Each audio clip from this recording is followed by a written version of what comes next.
Assalamualaikum warahmatullahi wabarakatuh. Perkenalkan, nama saya Muhammad Firmansyah Nazal Furqoni dengan nama ilmiah Myrmeleon formicarius atau undur-undur.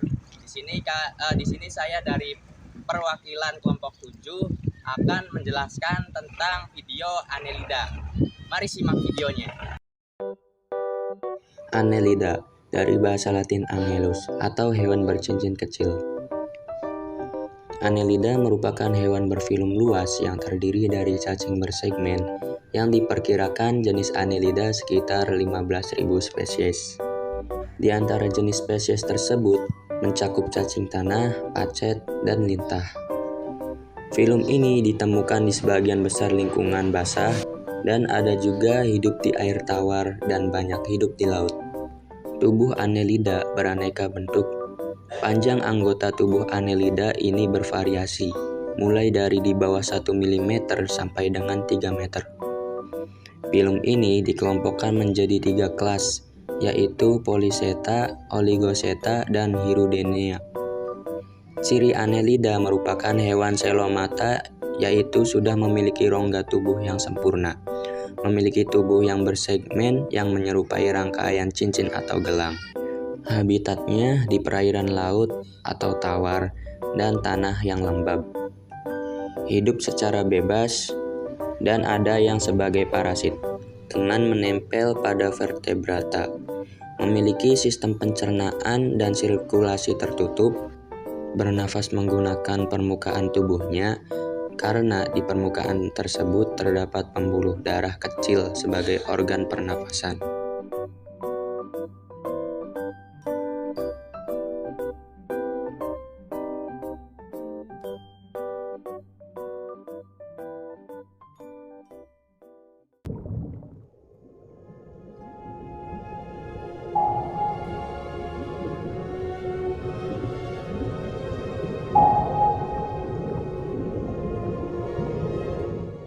Di laut dalam ada banyak kelompok organisme yang telah terspesialisasi dalam cara yang tidak terduga untuk bertahan hidup. Beberapa dapat tumbuh sepanjang 3 meter dan lainnya mengambang seperti hantu di badan air. Cacing laut dalam adalah salah satu penghuni yang paling beragam dan paling tersebar luas di dunia yang gelap dan dingin ini. Banyak dari mereka dikenal sebagai polychaete, yang berarti banyak bulu, karena fakta bahwa setiap segmen di tubuh mereka memiliki sepasang parapodia yang tertutup bulu yang disebut chaetae. Ditemukan di hampir setiap sudut di laut dalam, polychaete menguasai lautan dan memainkan peran penting di dalam ekosistem laut dalam. Di struktur ventilasi hidrotermal yang menjulang tinggi dan berbatu ini, hidup satu jenis cacing polychaete yang telah beradaptasi untuk bergantung sepenuhnya pada ventilasi hidrotermal. Ini adalah cacing Pompei, seekor ekstremofil, yaitu organisme yang menyukai lingkungan habitat yang ekstrim untuk kelangsungan hidupnya. Dan mereka merupakan hewan paling tahan panas di bumi, yang hanya ditemukan di ventilasi hidrotermal di Samudra Pasifik. Mereka membentuk koloni tabung tahan panas yang menempel pada ventilasi hidrotermal. Namun, yang paling unik dari cacing ini adalah fakta bahwa ujung ekornya berada di dalam cairan ventilasi hidrotermal yang super panas, dengan suhu yang mampu mencapai 80 derajat Celcius. Sementara kepala mereka yang seperti bulu mencuat keluar dari tabungnya ke suhu air yang relatif lebih dingin. Cacing Pompei membentuk hubungan simbiosis dengan bakteri. Rambut yang melapisi tubuhnya menjadi selimut anti panas berbahan koloni bakteri berfilamen. Bakteri itu tetap hidup karena cacing Pompei mengeluarkan lendir yang kaya enzim gula dari punggungnya untuk memberi makan mereka. Dan sebagai balas budi, bakteri bertindak sebagai insulasi dan detoksifikasi terhadap cairan ventilasi hidrotermal di dalam tabung cacing, mengubah bahan kimia yang mematikan menjadi energi yang dibutuhkan cacing untuk bertahan hidup. Tapi cacing polychaete juga melimpah di hamparan terbuka di laut dalam, di mana mereka bertahan hidup dengan memakan plankton dan salju laut yang melayang turun dari atas. Beberapa mensekresikan semacam jaring lendir raksasa di sekitar tubuh mereka.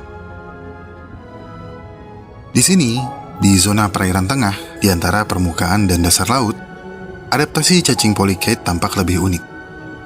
Cacing-cacing ini dapat mengapung dan berenang dengan menggoyangkan anggota tubuh mereka, atau mendayung menggunakan kaki mereka.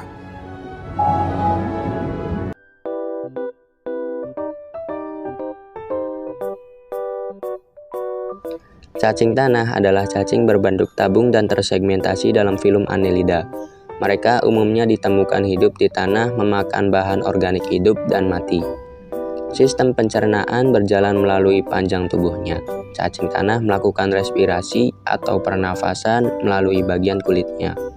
Cacing tanah memiliki sistem transportasi ganda terdiri dari cairan selom yang bergerak. Dalam selom berisi cairan dan sistem peredaran darah tertutup sederhana. Cacing memiliki sistem saraf pusat dan perifer. Sistem saraf pusat terdiri dari 2 ganglia atas mulut satu. Di kedua sisi terhubung ke tali saraf sampai ke neuron motor dan sel-sel sensorik di setiap segmen. Sejumlah besar kemoreseptor terkonsentrasi di dekat mulutnya. Otot berbentuk melingkar dan longitudinal di pinggiran setiap segmen tubuhnya, memungkinkan cacing untuk dapat bergerak.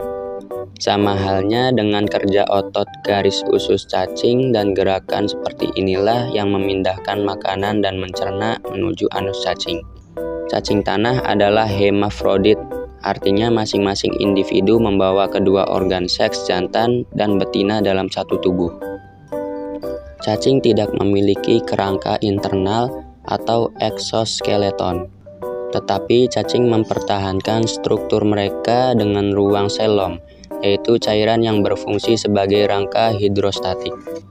Cacing tanah merupakan makhluk hidup yang telah hidup dengan bantuan sistem pertahanan mereka sejak fase awal evolusi.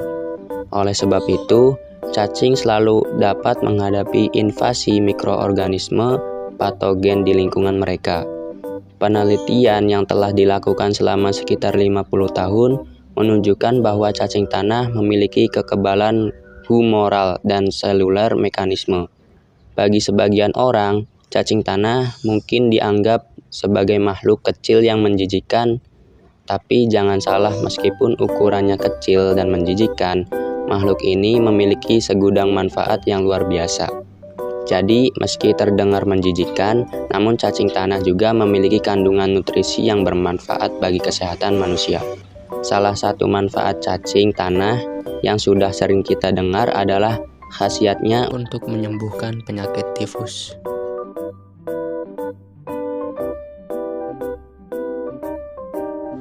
Lintah memiliki panjang mencapai 5-8 cm.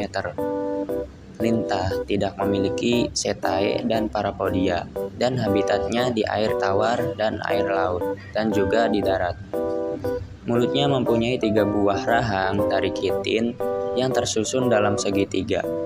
Tiap rahang tertutup dengan serasi atau gigi kecil seperti pada gergaji. Segmen 9-11 berfungsi sebagai klitelium. Tubuhnya bersegmen. Setiap segmen dari ke-7 sampai 23 berisi nefridia yang berpasangan. Nefridia merupakan alat ekskresi pada lintah. Masing-masing nefridia mempunyai ekspansi pada vesikula yang berbentuk gelembung dan merupakan muara saluran ekskresi. Sistem saraf pada lintah sama seperti pada cacing tanah, tetapi pada lintah ganglion-ganglion ventralnya lebih jelas, sedangkan pada ganglion febral lebih kecil. Lintah bermata 10 buah atau 5 pasang dan terdapat pada 5 segmen pertama. Segmen selanjutnya terdapat organ-organ sensoris. Spesies ini dinamakan cacing penghisap darah. Dalam segi medis, lintah digunakan sebagai alat terapi karena dipercaya ia dapat menghisap darah kotor pada manusia. Alat penghisap terdapat di anterior dan posterior. Ketika menghisap darah, lintah mengeluarkan anestesi dan antikoagulan.